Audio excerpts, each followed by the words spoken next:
uhoraho yangaragaje ugutsinda kwe mu maso y'amahanga.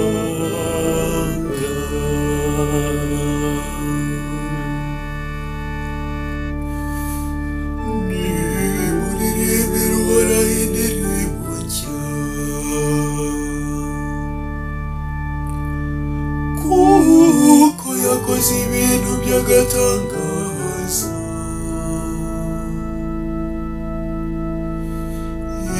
Indyo ye, ukuboko kwe k'ubutagatifu byatumye atsinda.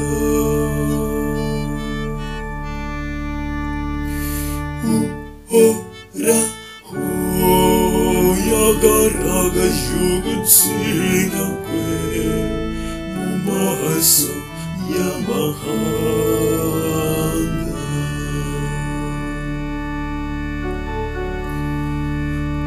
Uhoraho yagaragaje ugutsinda kwe,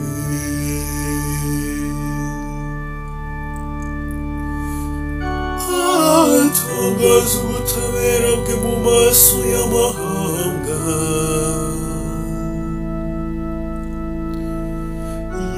yibutsa ubuntu bwe n'ubudahemuka bwe, agirira inzu ya Isiraheli.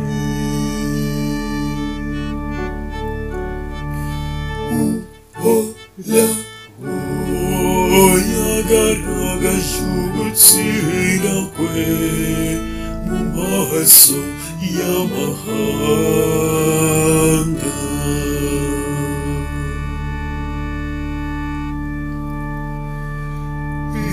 imipaka yose y'isi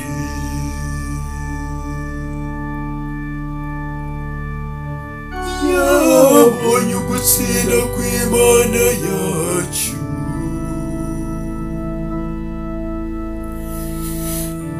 nimusingize uhoraho w'isi yose,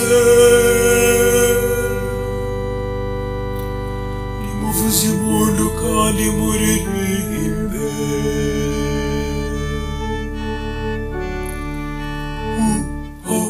Uhoraho yagaragaje ugutsinda kwe mu maso y'amahanga.